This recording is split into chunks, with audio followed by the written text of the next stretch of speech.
মূল কথাটা হচ্ছে 11 পরবর্তী অবস্থায় আমাদের রাজ্যের রাজনীতিটা একেবারেই পরিচিতি সত্তার রাজনীতির জায়গায় সীমাবদ্ধ করা হয়েছে এবং সেটা নিশ্চিতভাবে আরএসএস দুটো দক্ষিণপন্থী দলের একটা প্রয়োগ পদ্ধতি পশ্চিমবঙ্গের চালাচ্ছে, নিশ্চিতভাবে চালাতে পারে। এটার মধ্যে কারো কোনো, এটা জাস্ট একটা পলিটিক্যাল ডেমোক্রেটিক এক্সারসাইজ।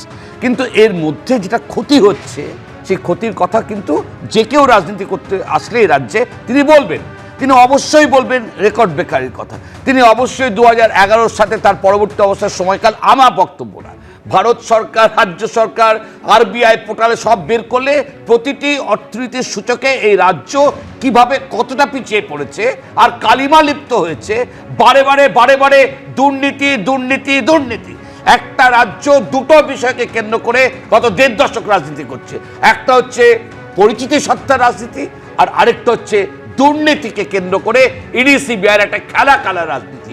আর সেই কারণে খেলা এই কারণে আমরা তো কখনো মানহানির মামলা হতে দেখছি না, একদম নির্দিষ্টভাবে ঘাড় কাঁধ মাথা এসব আলোচনা হচ্ছে, কিন্তু কখনো কেন্দ্রের এই জোরালো সংস্থাগুলো, যে সংস্থাগুলোর মন্ত্রিত্বের দায়িত্বে গুরুত্বপূর্ণ মানুষজন কেন্দ্রে রয়েছেন, সেই সংস্থাগুলো কিন্তু এই 1.5 দশকে একটাও দুর্নীতির মাথায় পৌঁছতে পারে না। এই কারণে কিন্তু সাধারণ মানুষের পারসেপশন নয়, এখন তারা বোঝেন যে আরএসএস পরিষ্কারভাবে, আরএসএস খারাপ নয়, অত্যন্ত গুরুত্বপূর্ণ ভারতবর্ষের একটা রাজনীতিক চর্চার, ধর্মীয় বিশ্বাসের জায়গা, দর্শনের জায়গা। আমি এটাকে কখনো সমালোচনার জায়গা থেকে কথা বলছি না, কিন্তু তারা দুটো দক্ষিণপন্থী দল, মানে গোয়াতে গেছিল, কাটুয়ানা ভোট কাটুয়া সব আলোচনা করতে যায় না, ত্রিপুরায় গেছিল, আঞ্চলিক দল, সেই দুটো, একটা আঞ্চলিক দল, একটা রাজ্য দেশের দল, দুটো দক্ষিণপন্থী দলের মধ্যে একটা বাইনারি তৈরি করে রাজনীতি করছে। দুর্নীতি ছাড়া এই রাজ্যে রাজনীতির আলোচনায় আমরা 1.5 দশকে কোনো বিষয়কে আনতে পারলাম না। আমরা আনতে পারলাম না যে শিক্ষিত ছেলেমেয়েরা কেন এই রাজ্যে থাকতে পারছে না, সমস্ত ছেলেমেয়েরা কেন এই রাজ্যের বাইরে বেরিয়ে চলে যাচ্ছে, শিক্ষা ক্ষেত্রে কেন এরকম অবস্থা। প্রথম কথা হচ্ছে যে আমি অধ্যাপককে জিজ্ঞাসা করতে চাই, যে ভারতবর্ষের গড় জাতীয় আয় এবং পশ্চিমবঙ্গের জাতীয় আয়ের মধ্যে কোনটা বেশি?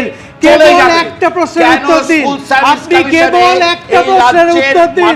ভারতবর্ষের গড় জাতীয় আয়, আজ পশ্চিমবঙ্গের মানুষের গড় জাতীয় আয়, ভারতবর্ষের গড় জাতীয় আয় বেশি। পশ্চিমবঙ্গের বক্তব্যটা শুনে নিন।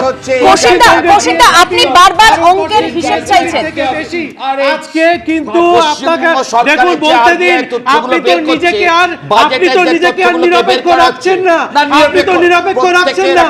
তাহলে মুখোশের আড়ালে কেন? মুখোশটা খুলে লড়াই করুন, কেন মুখোশের আড়ালে করছেন? আমাকে সজ্জালিকা বলতে দিচ্ছেন, আপনি কেন ইন্টারাপ্ট করছেন? আপনার সঙ্গে আমি ইন্টারাপ্ট করিনি, আপনার সাথে তাহলে বলতে দিন। ভারতবর্ষের গড় জাতীয় আয় পশ্চিমবঙ্গের গড় জাতীয় আয়ের থেকে কম, হ্যাঁ কি না? জবাব দিন, জবাব দিন, আপনি জবাব দিন।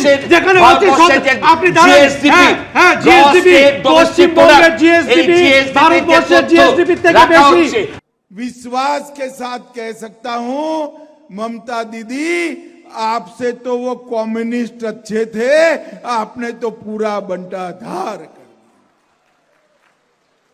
पूरे प्रदेश में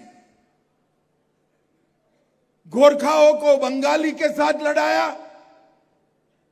आदिवासियों को कुड़मी के साथ लड़ाया, राजवंशी को आदिवासी और बंगाली के साथ लड़ाया। अंदर झगड़ा करने के अलावे आपने कुछ नहीं किया और बंगाल की एकता को तहस नहस कर दिया है।